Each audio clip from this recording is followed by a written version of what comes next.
नमस्कार, मैं हूं आपके साथ अंजनी कुमार सिंह। आज हम आपके लिए एक ऐसी खबर लेकर आए जिसका सीधा सरोकार आपसे है। यह खबर आपके परिवार से जुड़ी हुई है। इस खबर को देखने के बाद आप एक बार को सोचने पर मजबूर हो जाएंगे कि जिस बिल्डिंग में आप रह रहे हैं वो कितनी सुरक्षित है। इस बात का भी खतरा है कि क्या आपके सपनों का महल आशियाना धंस सकता है। अगले आधे घंटे हम इस पर चर्चा करेंगे और आपको रिपोर्ट भी दिखाएंगे। और हमारे साथ हमारे वरिष्ठ सहयोगी संतोष पाठक भी हैं जिन्होंने स्पेशल स्टोरी तैयार की है, और साथ साथ दो खास मेहमान भी हमारे साथ जुड़ेंगे। लेकिन उसके पहले आपको एक रिपोर्ट दिखाते हैं।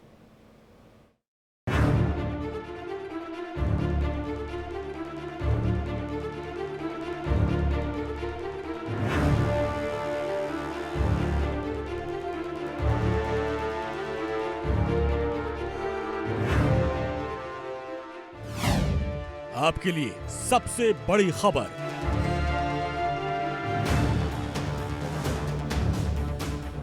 इतनी प्रीमियम सोसाइटी, इतना हाई प्राइस लेके बिल्डर ने हमारे साथ चीट किया है।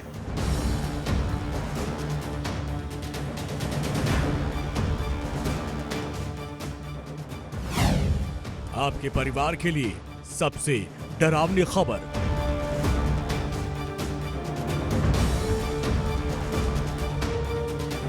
आने वाली जो यहाँ की जो जनरेशन है वो पानी से तरस जाएगी और ये बुंदेलखंड बन जाएगा।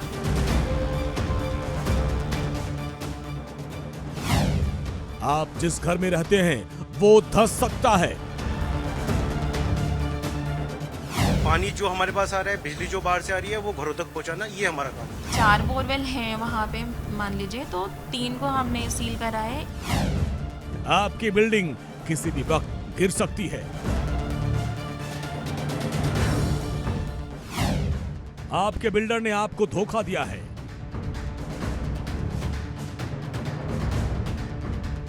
हर जगह तो कंक्रीट कर दिया है।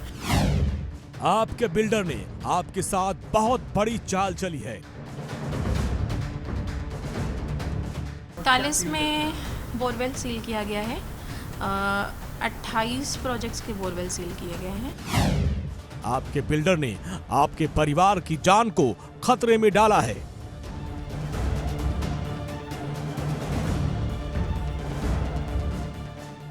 पहले तो अथॉरिटी ही उसमें मिक्स करके देती है, बाद में फिर ये मिक्स करके उसमें डालते हैं। नोएडा, ग्रेटर नोएडा और गाजियाबाद में खतरा ही खतरा।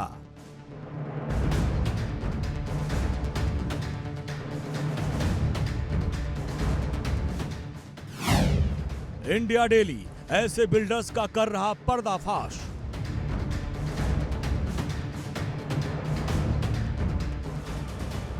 आज इंडिया डेली पर बिल्डरों की उस करतूत का हम खुलासा कर रहे हैं जिसे देखकर आप भी सन्न रह जाएंगे। आप ये सोचने पर मजबूर हो जाएंगे कि जिस इमारत में आप अपने परिवार के साथ रह रहे हैं कहीं वो गिर तो नहीं जाएगी।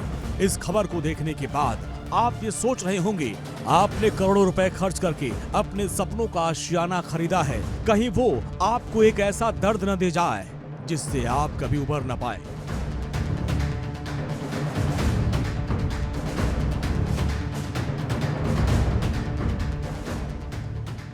अब आपके मन में सवाल उठ रहा होगा कि बिल्डरों ने ऐसा क्या कर दिया जिसकी वजह से लाखों लोगों की जिंदगी पर खतरा मंडरा रहा है।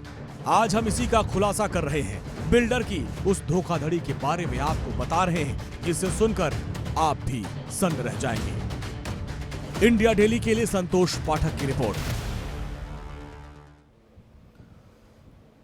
तो दिल्ली एनसीआर में अगर सबसे ज्यादा फ्लैट अगर कहीं लोग डिमांड करते हैं तो वो है नोएडा और ग्रेटर नोएडा। अब ऐसे में यहाँ सबसे ज़्यादा हाई राइज बिल्डिंगें हैं और यहाँ पर हाई राइज बिल्डिंग की वजह से कुछ नुकसान हो रहा है और उसकी पड़ताल की हमारे साथी संतोष पाठक जी ने, और किस तरीके से खतरा है ये हम जानने और समझने की कोशिश करेंगे। और सबसे पहले संतोष जी आप ही के पास आएंगे। ये पूरी जो स्टोरी आपने तैयार की, जो पूरी पड़ताल की है, नोएडा में हम देख रहे हैं 30-30 माले की इमारतें खड़ी हुई हैं। किस तरीके का खतरा मंडरा रहा है? जो आपने जो पूरी पड़ताल की, जो आपने इन्वेस्टिगेशन की, उसमें क्या देखा आपने और कैसे कैसे ये स्टोरी आपने तैयार की? जैसे कि तमाम बिल्डर जो हैं उनको नोएडा प्राधिकरण ने पानी का कनेक्शन दे रखा है आवंटियों को देने के लिए। लेकिन वो लोग क्या करते हैं, जैसे मान लीजिए उनके पास 4000 फ्लैट हैं तो उस रेजिडेंट के लिए पूरा कनेक्शन ना लेकर के वो क्या करते हैं 10% या 20% का कनेक्शन लेकर के बाकी ग्राउंड वाटर से पानी निकाल करके वो लोग मिक्स करते हैं। तो ग्राउंड वाटर अगर ज़्यादा निकाला जा रहा है जिसकी वजह से यहाँ पर पानी का स्तर लगातार गिरता चला जा रहा है जी। जो दिल्ली में अभी आपने देखा कि पानी के लिए हाहाकार मच गया था, उसी तरीके से आने वाले समय में नोएडा में भी पानी के लिए हाहाकार मच सकता है। यही नहीं, कई पर्यावरणविदों ने बताया और रिपोर्ट्स में भी आया है कि जो पानी का तल होता है वो जमीन को थामे रखता है। अच्छा। तो जब धीरे धीरे पानी का स्तर नीचे गिरता चला जाएगा तो वो समय दूर नहीं जब वहाँ की वो धरती जो जमीन है वो नीचे धस सकती है। तो जिस पर बनी बिल्डिंगें, सोचिए कि उनका क्या भविष्य होगा, वो भी धस सकती हैं, गिर सकती हैं। कितना बड़ा खतरा नोएडा के ऊपर आ सकता है। संतोष जी, आऊँगा मैं आपके पास, लेकिन जो रिपोर्ट आपने तैयार की जिसमें पर्यावरणविद भी हैं और तमाम जो बायर्स हैं उनका क्या दर्द है, उनको भी जानेंगे। हमारे साथ एक और खास मेहमान अनु खान भी है, उनको भी इस चर्चा में शामिल करेंगे और उनसे भी जानेंगे कि बायर्स को क्या खतरा है, वो किस तरीके से इस पूरे इस पड़ताल को हमारे ले रहे हैं। लेकिन उसके पहले आपको रिपोर्ट दिखाते हैं, स्पेशल रिपोर्ट हमारी देखिए। अनु खान जी, आपके पास आते हैं। जो रिपोर्ट हमने तैयार की है और जो इन्वेस्टिगेशन संतोष पाठक ने किया कि अब जो इमारतें हैं वो धंस भी सकती हैं और वहाँ पे पानी का बहुत जो खतरा हो जाएगा, पानी मिलेगा ही नहीं आने वाले समय में। ये इसको देखकर आप लोगों को क्या लगता है कि भाई जो नोएडा में इन्वेस्ट किया हमने, जो हमारे आशियाने हैं, क्या उन पर खतरा मंडरा रहा है?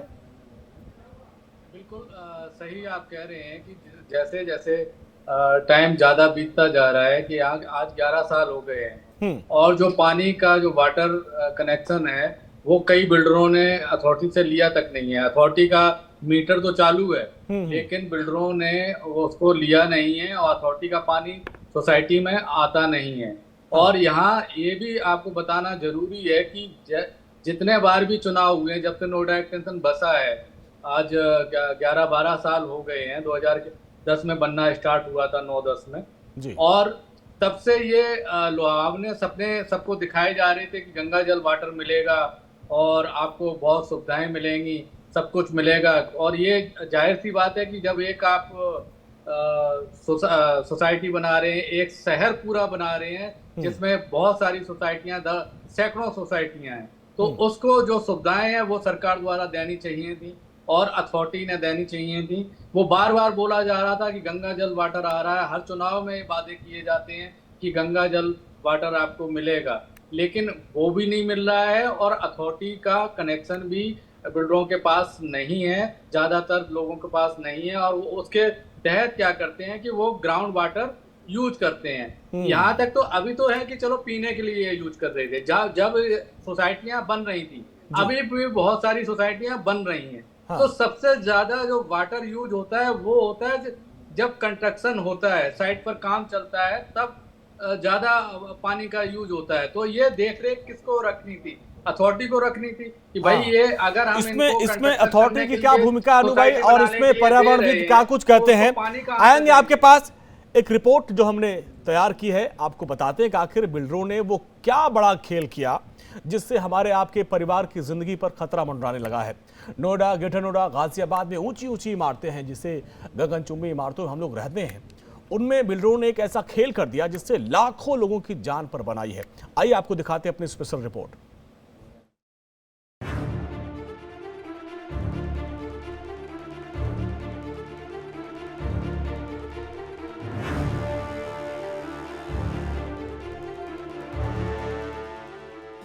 बिल्डर इंडस्ट्री जो ग्राउंड वाटर ज़मीन से जो ले रही हैं उनको नहीं लेना चाहिए, उनको एसटीपी का पानी यूज करना चाहिए बिल्डरों को, जो नहीं कर रहे हैं। लेकिन वो ज़मीन से पानी निकाल रहे हैं, वो जब ज़मीन से पानी निकालते निकालते एक दिन ऐसा आएगा कि वो बिल्कुल ग्राउंड वाटर हमारा ख़त्म हो जाएगा और आने वाली जो यहाँ की जो जनरेशन है वो पानी से तरस जाएगी और ये बुंदेलखंड बन जाएगा। ये चेतावनी है, ये भविष्यवाणी है, ये खतरे की घंटी है, ये सबसे बड़े धोखे की गवाही है। ये उस धोखाधड़ी को उजागर कर रहा है जो नोएडा, ग्रेटर नोएडा और गाजियाबाद के बिल्डर आपके साथ कर रहे हैं।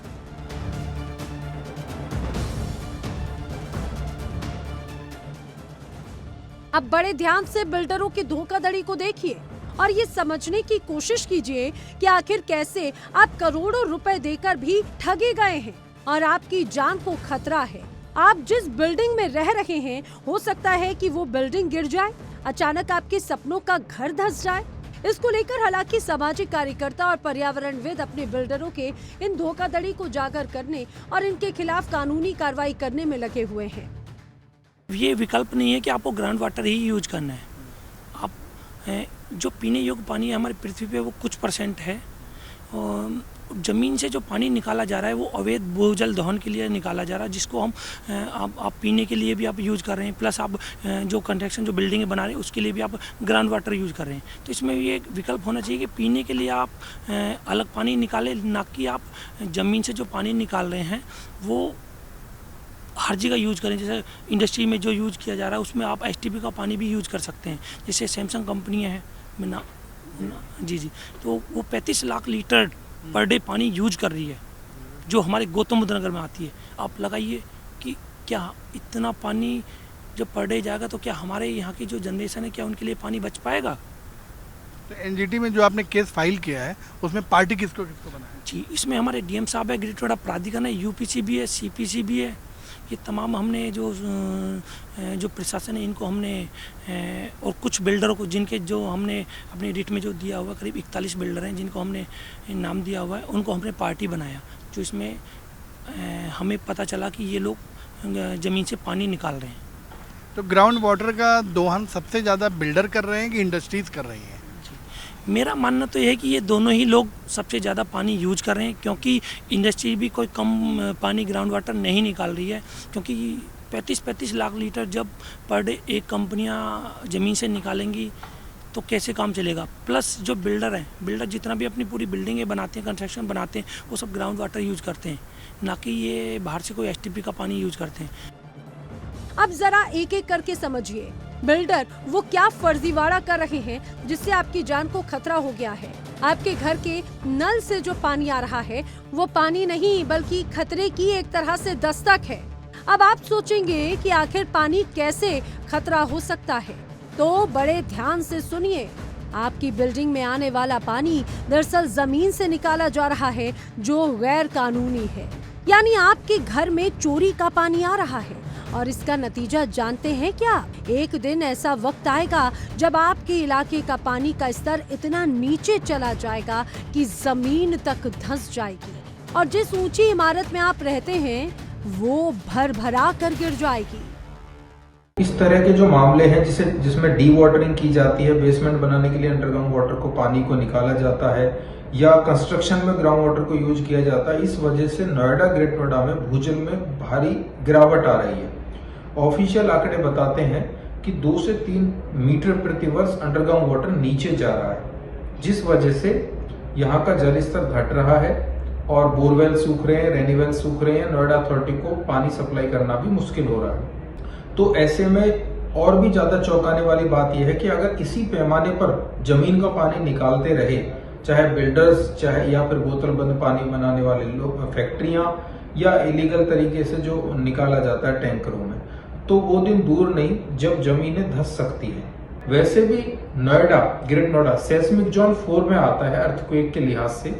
ये वैसे भी संवेदनशील है। ऊपर से आप इतनी बड़ी बड़ी और ऊंची और भारी इमारतें बना रहे हैं, दूसरी तरफ आप जमीन का जो पानी है, भूगर्भ जल है, उसको लगातार निकालते जा रहे हैं, जमीन अंदर से खोखली हो जाएगी। तो नोएडा अथॉरिटी को और डिस्ट्रिक्ट कलेक्टर साहब को इसमें काफी सख्ताई से कार्रवाई करनी होगी कि इस तरह से भूजल का दोहन ना हो, इस पर रोक लगाई जानी चाहिए। अब जरा इस इमारत को ही देख लीजिए। इस बिल्डिंग को सुपरटेक ने तैयार किया है। इसमें 4000 से ज्यादा परिवार रहते हैं, यानी करीब 12000 से ज्यादा लोग यहाँ पर रह रहे हैं। अब जरा सोचिए कि इस बिल्डिंग में प्राधिकरण ने 535 फ्लैट के लिए पानी के कनेक्शन दिए हैं, लेकिन इस सोसाइटी में 4000 से ज्यादा परिवार रहता है। सर, जो हमारे पास सप्लाई आती है पीछे से गंगा वाटर सप्लाई से नोएडा प्राधिकरण की तरफ से, हमारे पास वो यहाँ पे स्टोर होती है और आगे हम फ्लैट्स में, जो कि यहाँ पे ORB के अलावा सुपरटेक केप टाउन भी है और जितने भी हमारे 4000 प्लस फ्लैट्स हैं वहाँ पे हम सप्लाई थ्रू करते हैं। तो नॉर्मली शायद गंगा जल वाटर जो हमें पता चला है कि शायद उसका एक लिमिटेड टाइम ड्यूरेशन होती है, जो डिवाइड करके हमारे पास सुबह 2 घंटे और शाम को 2 घंटे वो इस तरीके से हमारे पास सप्लाई की जाती है। और वही पानी हमारे पास 800 से लेके और 1500 तक का TDS रहता है। अभी फिलहाल आपने देखा ही है कि अभी TDS ज्यादा आ रहा है। लेकिन यहाँ प्राधिकरण का ये भी कहना है कि टोटल 535 कनेक्शन लिए गए हैं, जबकि आपके यहाँ जो अवंटी हैं, जो रह रहे हैं लोग रेजिडेंट, उनकी संख्या 4,500 के आसपास है। तो इसका मतलब आप क्या ग्राउंड वाटर लेकर के उसमें मिक्स कर रहे हैं? Sir, I am not suppose to say anything about this because ये एक डेवलपर का, हम लोग हैं मेंटेनेंस एजेंसी से, I am the maintenance manager over here. तो हम लोगों का तो काम है जितना पानी आ रहा है सर वो आगे आगे सप्लाई थ्रू करना। कोई भी पानी की किसी भी तरीके की दिक्कत ऐसी नहीं है कि पानी किसी के यहाँ कम आ रहा है, किसी भी फ्लैट में पानी नहीं जा रहा है सर। नहीं, लेकिन ये तो पता होगा ना कि कितने कनेक्शन यहाँ पे हैं। उसके बारे में हमारे पास तो बिकॉज जैसे मैंने आपसे बताया कि हम एक आर्किटेक्चरल या लेआउट डायग्राम्स या लेआउट डिजाइनिंग से नहीं है, हम हैं यहाँ पे मेंटेनेंस के लिए। पानी जो हमारे पास आ रहा है, बिजली जो बाहर से आ रही है, वो घरों तक पहुंचाना, ये हमारा काम होता है सर। तो अगर आगे कोई समस्या आती है, हाँ TDS का होता है तो हम अपने नोएडा प्राधिकरण में हम बात करते हैं। तो कई बार वो चीजें, बिकॉज हमारे जितने भी फिल्ट्रेशन पंप्स हैं वो तो सब नॉर्मल डेली ही बेसिस पे एक्टिव रहते हैं और उसी की वजह से हार्डनेस कम होती है। TDS के लिए तो हम टोटली गंगा वाटर पे सप्लाई डिपेंड हैं। अब आप भी सोच रहे होंगे कि बाकी परिवारों को पानी आखिर आ कहां से रहा होगा। बस यही सबसे बड़ा खेल बिल्डर खेल रहा है। बिल्डर आपकी जान की परवाह किए बगैर गैर कानूनी तरीके से बोरवेल खुदवाता है और उसमें से पानी लगातार निकलता है। नियम ये कहता है कि जितना प्राधिकरण ने पानी का कनेक्शन दिया है उतना ही इस्तेमाल किया जा सकता है और इसके लिए आपको प्राधिकरण से पानी कनेक्शन की मांग करनी ही होती है। अब सवाल ये उठता है कि आखिर बिल्डर प्राधिकरण से कनेक्शन क्यों नहीं लेता? यहाँ भी एक बड़ा खेल है। इन पानी कनेक्शनों के बदले प्राधिकरण को कनेक्शन का चार्ज देना पड़ता है, जो बिल्डर देना चाहता ही नहीं, और इस खर्च से बचने के लिए वो बोरवेल की खुदाई करता है। के बाद भी कई बिल्डर्स ग्राउंड वाटर का यूज करके और अपने जितने भी रेजिडेंट हैं उनको पानी की आपूर्ति कर रहे हैं, तो क्या उस पर विभाग ने कोई कार्रवाई की हुई है? जी, रिसेंटली अभी NGT में एक ऐसा ही केस प्रसून पंजी के द्वारा लाया गया है ग्रेटर नोएडा वेस्ट के 64 बिल्डर्स पे, 64 प्रोजेक्ट्स कह सकते हैं, जिनमें अभी हाल ही में आगामी 12 तारीख को उसकी सुनवाई भी है। तो इनमें हमारी जो ज्वाइंट टीम गठित की गई थी उसमें हमने 64 में 41 प्रोजेक्ट्स ऐसे पाए थे जिनमें इलीगल तरीके से बोरवेल के द्वारा वो पानी ले रहे हैं। तो उनमें सीलिंग की कार्रवाई की गई और आगे उनका EC एनवायरमेंटल कॉम्पनसेशन कैलकुलेट करने के लिए अभी हमारी तरफ से एक प्रपोजल दिया गया है। तो वो आगामी सुनवाई में पेश की जाएगी। अगर NGT उसे पास कर देती है तो फिर EC कैलकुलेशन उन पे लगभग कितनी जगहों पर सीलिंग करवाई हुई? 41 में बोरवेल सील किया गया है, 28 प्रोजेक्ट्स के बोरवेल सील किए गए हैं। इस पूरे मामले को इंडिया डेली की टीम पड़ताल करने के लिए निकली और हमारी टीम ने पाया कि नोएडा, ग्रेटर नोएडा में ज्यादातर बिल्डिंगों में गैर कानूनी तरीके से बिल्डर बोरवेल की खुदाई किए हुए हैं और पानी की सप्लाई कर रहे हैं। हमारी टीम ने इसको लेकर गौतम बुद्ध नगर की भूगर्भ जल विभाग की नोडल अधिकारी अंकिता राय से बात भी की और इसकी सच्चाई जानने की कोशिश की। अंकिता ने हमारी टीम को बताया कि उनके पास इसको लेकर कई शिकायतें आई हैं और इस पर कार्रवाई भी की जा रही है। अंकिता के अनुसार कई सोसाइटी के अंदर मौजूद गैर कानूनी बोरवेल को सील भी किया गया है और उनका कहना है कि ये कार्रवाई आगे भी जारी रहेगी। कुछ प्रोजेक्ट्स को इसलिए छोड़ दिया गया है अभी ह्यूमन ग्राउंड पे आप कह सकते हैं, क्योंकि उनके पास अभी OCCC नहीं मिला है प्राधिकरण से, तो उनके पास बोरवेल या वाटर सप्लाई का कनेक्शन नहीं है। तो उनका जल आपूर्ति का एकमात्र सोर्स बोरवेल है। तो उनके अगर 4 बोरवेल हैं वहाँ पे मान लीजिए, तो 3 को हमने सील करा है, एक उनके ड्रिंकिंग वाटर सप्लाई के लिए छोड़ रखा है। नोएडा में एक सुपरटेक ORB सोसाइटी है जिसके रेजिडेंट ने DM साहब से कंप्लेंट की है कि वहाँ पे जो बिल्डर है वो पानी का दोहन करके और मिक्स करके रेजिडेंट को दे रहे हैं। तो क्या उस पर विभाग कोई कार्रवाई करेगा? जी, अभी जल्दी ये प्रकरण हमारे संज्ञान में आया है। इस पे हम जो एक्ट में निर्देश निर्गत हैं उनके अनुसार कार्रवाई की जाएगी। सर्वप्रथम इन्हें नोटिस सर्व करेंगे, सो कॉज नोटिस, ये बताते हुए कि जब आप प्राधिकरण से जलापूर्ति ले रहे हैं तो फिर आपको एक्स्ट्रा बोरवेल की ज़रूरत क्यों पड़ रही है उसको पूरा करने के लिए, और उसके बाद फिर इनको बोरवेल की सीलिंग और जुर्माने की कार्रवाई ये की जाएगी। अंकिता दावा कर रही हैं कि कार्रवाई हो रही है, लेकिन हैरानी की बात यह है कि इन ऊंची ऊंची इमारतों में रहने वालों लोगों को बिल्डर ने ये कभी बताया ही नहीं कि उनके घर में आने वाला पानी गैर कानूनी है और इसकी वजह से जमीन धंसने का भी खतरा रहता है। खुद अंकिता का कहना है कि प्राधिकरण और भूगर्भ जल विभाग की कार्रवाई के बाद इन इमारतों में रहने वाले लोगों को ये मालूम हुआ कि उनकी बिल्डिंग में चोरी का पानी आ रहा है। अब जरा सोचिए, जिन लोगों ने करोड़ों रुपए देकर अपने सपनों का घर खरीदा, उन पर आखिर क्या बीत रही होगी। एनजीटी बिल्डरों पर तो नोटिस दे रही है कि वो ग्राउंड वाटर का पानी न यूज करें, ग्राउंड वाटर यूज़ न करें, उन पे करोड़ों की पेनल्टी लग रही है। उनसे कहा जा रहा है कि ग्राउंड वाटर का अगर आप यूज़ करते हैं तो लगातार जल स्तर गिरता चला जा रहा है। बिसरक को तो डेंजर जोन में भी ले लिया गया है। इसके बाद प्राधिकरण इन बिल्डरों पर रोक कैसे लगाए, जब यहाँ पर आप देखिए कि पार्क डेवलप करने के लिए ग्राउंड वाटर का यूज़ खुद ग्रेटर नोएडा प्राधिकरण के द्वारा किया जा रहा है, जबकि वो इन पार्क को डेवलप करने के लिए एसटीपी वाटर्स का भी यूज कर सकते हैं।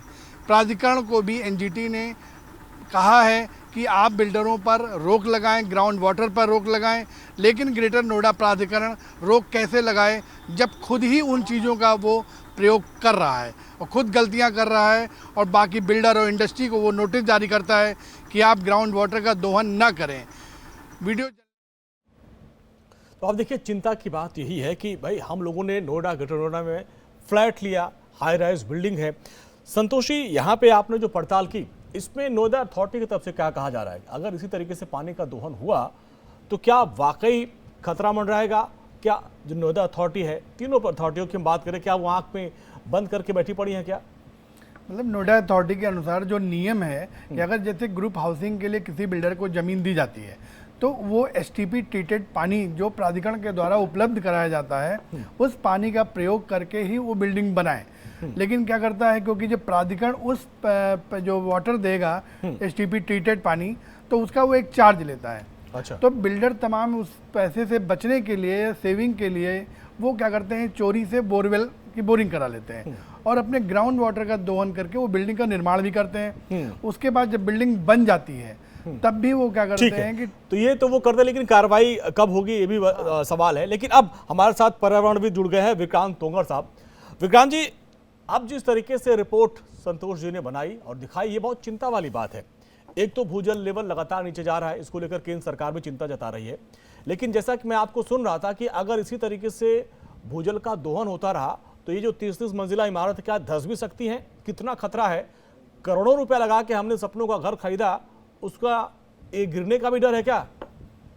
बिल्कुल, अगर इसी तरह से भूजल दोहन होता रहा, जिस तरह से 2 से 3 मीटर प्रतिवर्ष जमीन का पानी नीचे जा रहा है, अच्छा। वो दिन दूर नहीं जब 300, 400, 500 मीटर पर जाके पानी मिलेगा। तो बिल्कुल ऐसे कारण सामने आ रहे हैं, इस तरह की घटनाएं कई जगह सामने आ रही है।